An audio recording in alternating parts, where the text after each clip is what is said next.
And good morning. I know you all have been here early this morning, but thank you all. It's really nice to see a lot of familiar faces, very encouraging. My name is Divya, and I'm going to be talking on the subject chance. Yes, when Yasin and I spoke and we said, okay, the topic is chance, I was wondering, okay, what can I really talk about? I mean, it took me a while to think, okay, what is it that I can talk about when it comes to chance? And it's my first talk, so I definitely wanted it to be very inspiring and, of course, entertaining, and that's why Bollywood. So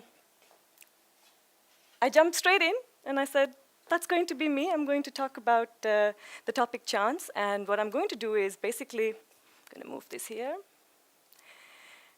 I'm going to talk about my bipolar careers, and that I will do by describing in three phases: choice, chance, and change. I thought this is the best way to explain the meaning of the word chance in context to my career.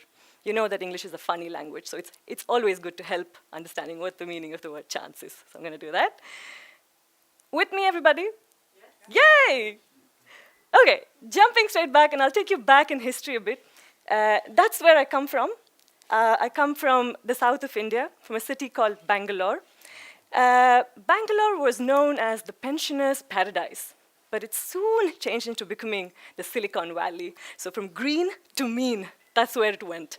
And I was a commerce graduate when I decided to study advertising and graphic design.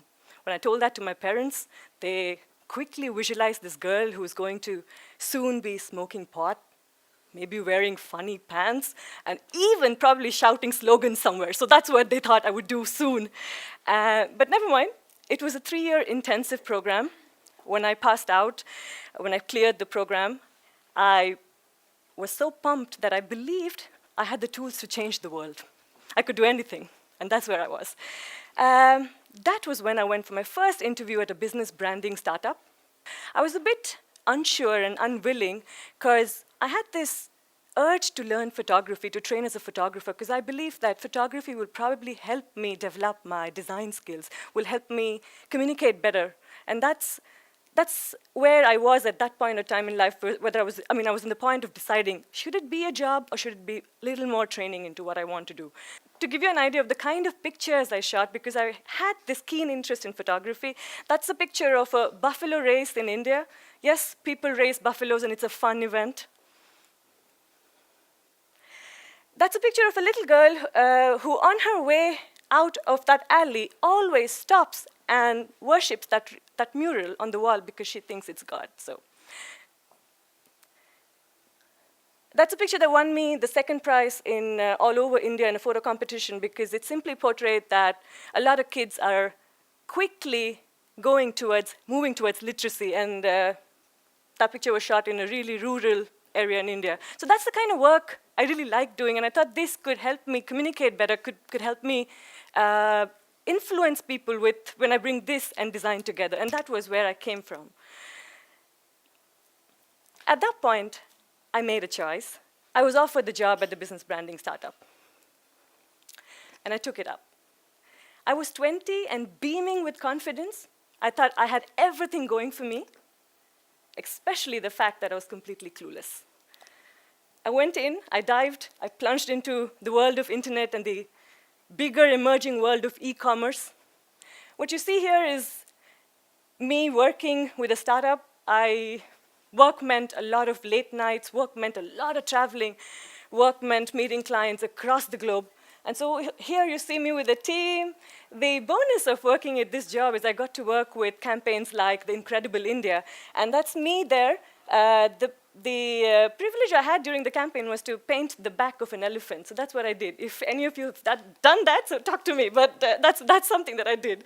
But I travel a lot. You see me here in Singapore. I managed the Singapore office for the startup. I made 2 trips a month, and one of the funny incidences was I was at the immigration office trying to get a stamp to enter Singapore, and the lady at the immigration desk says to me, "You don't go anywhere else, lah?" I was like, She saw 2 booklets of stamps, just Singapore, and she's like, this girl just comes here? But that's one of that. I traveled to make presentations, meet clients all across the world. what did I do? So I basically worked with clients, helping them to understand what is the gap between the current image and their desired identity, which means that most brands want to communicate something, but their perception from the audience perspective is very different. So I got in there to bridge that gap for them by helping them understand their target audience. I dived deep into data, so I worked a lot with statistics, facts, strategy, research, and the best part about this was I can proudly say that I had 100% success rate when it came to delivering campaigns that resulted in qualitative results, which means that I have never had a failure. My clients were super happy. I worked with clients like the Formula One, the Banyan Tree Singapore, Singapore Tourism Board. I worked with the Starwood Hotels and Resorts, the biggest healthcare in Asia. So those are the kind of clients I worked with. And when I was here, I had a team of writers, designers, illustration artists. As a chief creative officer, 7 years were magical when I worked there. I really understood the importance of logic-driven magic, supporting creatives with strong reasoning. So that was my strength, really. All this happened until I got married. So that's a picture of us during our wedding ceremonies, at the end of our wedding ceremonies, and when we realized, this is what we've gotten into. So until then, and I moved to Sweden with Rahul, who was already here for a very long time. That got me to Sweden. And I, of course, joined the agency Good Old. For those of you who don't know, Good Old is an agency that sits here in the house. It's a digital agency, and some of my colleagues are here. We're a bunch of very agile and dynamic people. So I joined them, and it's been a little over 3 years now. I worked with them as a team coach, brand strategist, and a Google analyst. So that's a brief history of what I do. I hardly got to do photography when I moved to Sweden. It was when I travel, maybe, when I made trips, probably just took weekend holiday, or that's when I really shot. I didn't get to shoot as much, continue photography as much. But one interesting thing happened. I got a chance. I got a chance to take pictures.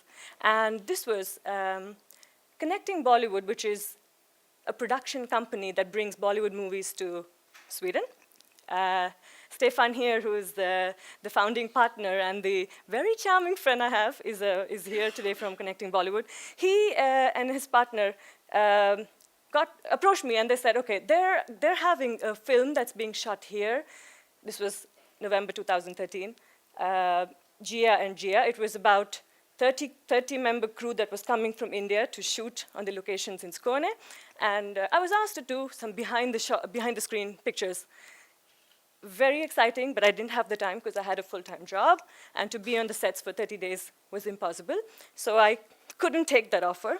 But what I did instead was I hung around on the sets of the movie when I had the time, weekends, evenings, whenever I managed, I slipped my time and just went in straight to be on the sets of the movie.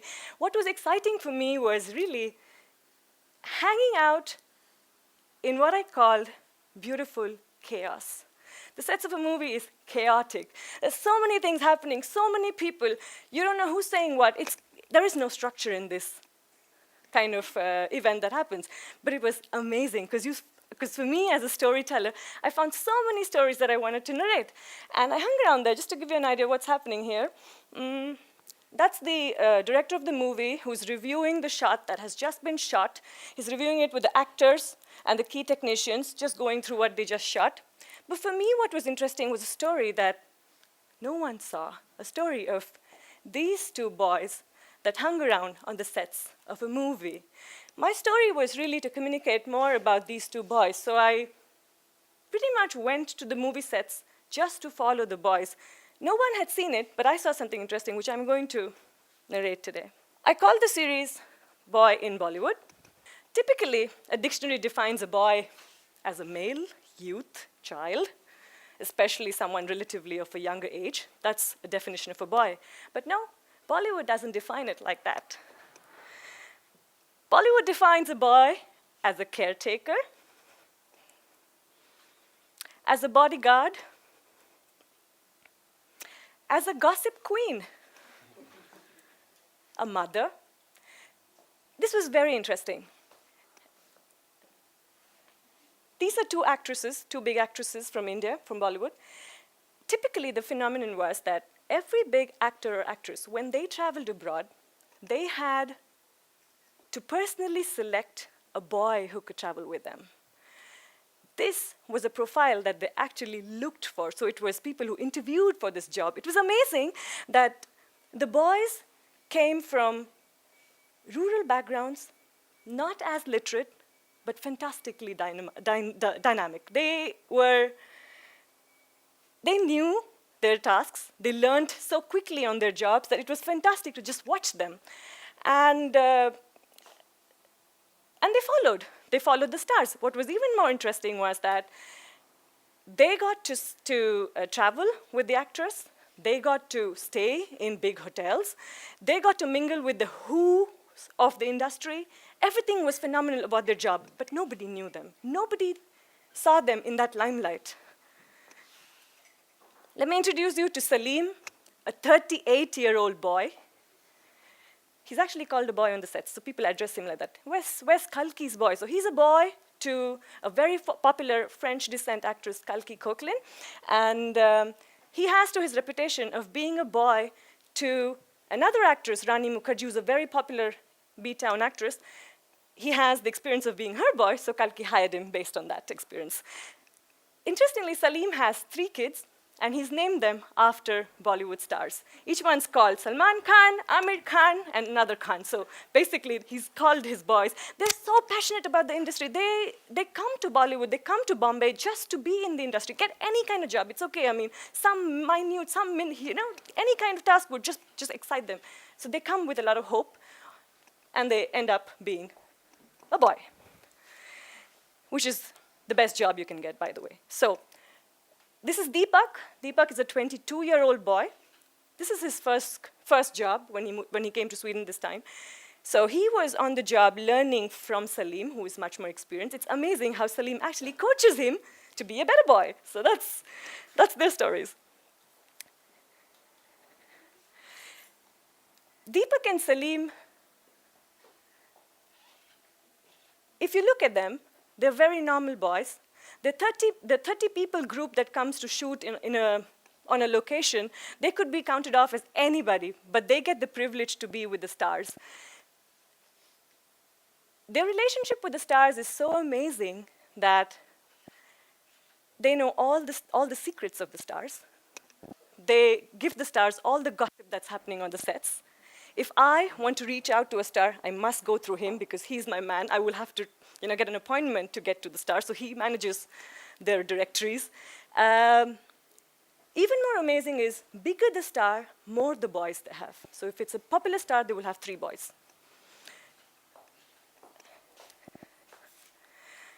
Salim here is in Skåne now, in Sweden, trying to buy coffee for Kalki. Remember, they're not from literate backgrounds, but what's amazing is they're doers, they're movers, they're learners. They will do anything to get their way out because they want to keep that job. So he's actually here. I followed him once when they were shooting in a rainy situation, and she was quite cold, and he quickly jumped and said, I have to buy coffee for her. I said, okay, I'll follow you.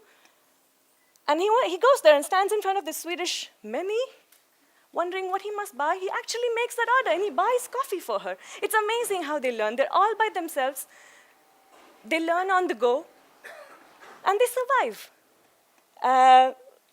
To give you guys an insight, of course, when I decided to do this, I was a bit unsure, because I said, okay, now, pretty much on the set, the actors want me to shoot them. But I wasn't doing that. Every time I saw an actress, I went that way, and I shot the boy. They're like, okay, what's happening here? Why aren't we in the pictures? And so I had a chat with Kalki and Richa, and I told them that I'm not here to do behind the scenes. I'm not interested in that. That's not what I want to shoot pictures of. I really want to capture the stories of, for me, what these guys are. They're shadow stars. Nobody sees them in that limelight. But for me, this was super amazing that someone captures the story. Nobody knows about them. There's nothing written on the internet about them. And for me, this was fascinating. I was like, okay, there has to be something that brings these guys into the limelight. And they got really excited. The girls gave me an open mandate and said, go ahead. We're more than happy if someone can document this. go ahead and record pictures of them. So that's when it got easier to just hang out, speak to the boys. So every day I would just go and sit in the big caravans and just talk with the boys, ask them their stories. And they were so amazed. They were like, someone's really interested in our lives? I mean, this has never happened on a set. They're very caring, and that's why I say they're mothers, because small stories like, there was one evening when we were all sitting down, and the biggest Indian festival, Diwali, was soon coming. This was November last year, and the girls were missing home. They had been here for a month or so, and they were missing home. She actually tells him that, Salim, I'm missing home. It's not the right time of the year to be away from home. It's festivity at home. Everybody's, celebrating. Families meet. He breaks into a song for her, and they actually recall a small incident that happened back home, and the whole thing changes. She's happy, and they're like, okay, wow, this is so nice. So he's really caring. He presses almonds into her hand every morning because her mom feels that she should have them to be healthy, and he does it for her. It's beautiful, their relationship. This is another time when they were getting dressed. They're just there. They're shadow stars. They're pretty much hanging around, spending a lot of time with actors. Interestingly, when you look at the other characters who come on a sets of a movie, you see so many of them. You see light boys, you see cameramen, you see a million others who are helping out in different tasks. When the boy is with them, he's one of them. But when he's with the actor, everybody sees him a notch higher. He kind of demands that respect, because if you want any task to be done, he's the guy who will communicate it or get it done for you. From the time of when the actress has to give her list of what she wants to the director, he is on top of the list. So the director has to accept that the boy will be traveling with the girl or the guy or the actor before she accepts the role in a movie. So it's pretty much first on the checklist. My boy travels with me. My boy stays where I am. He's always with me. So he's treated with a lot of respect. Always there. These three are the main stars, but you see that there's nobody else except the two boys with them. So they're basically part of every private discussion. They know all the gossip that's happening. They know who has the extramarital affair, if there is. They're completely clued in, and that's the fantastic thing about these guys. Here Richa's taking a call, and he's just following her. Nothing to do. Boys come from really rural backgrounds, wanting to come to B-Town to find a job, like I said. Their story, of course, is like many others who come to Bollywood in search of a job. It's of struggle. It's of finding something that will suit them, will earn them decent money. My photo story, I didn't want to really show the struggle. I didn't want to really focus on the hardship that they go through to get that job, because for me, it was on the job, the role that they play, that nobody had ever seen. This was fantastic, because for me, I felt they're shadow stars. They are pretty much living a life that they never dreamt of. That was them. They treat them like a diva, because of course they're very starstruck. Remember that Bollywood is somewhere where everybody wants to be, so they're quite starstruck. If you've seen Bollywood stars posting photos, tweeting, etc., all the content is created by the boys. They get millions of likes, super many followers, but it's these guys who create content for them, so they're totally tech savvy. There are times when they're bored and they don't have much to do. So they find their own little corner when the actress is performing. They're sitting down, contemplating, thinking, or even probably just relaxing, nothing to do, yay. Sometimes the glamour part fades away, and yes, it is boring, so they yawn. And this was an early morning shot when Deepak had to give her a wake-up call at 5. And after he did that, he didn't have anything because she had to get her makeup done. So he just sat there, just waiting.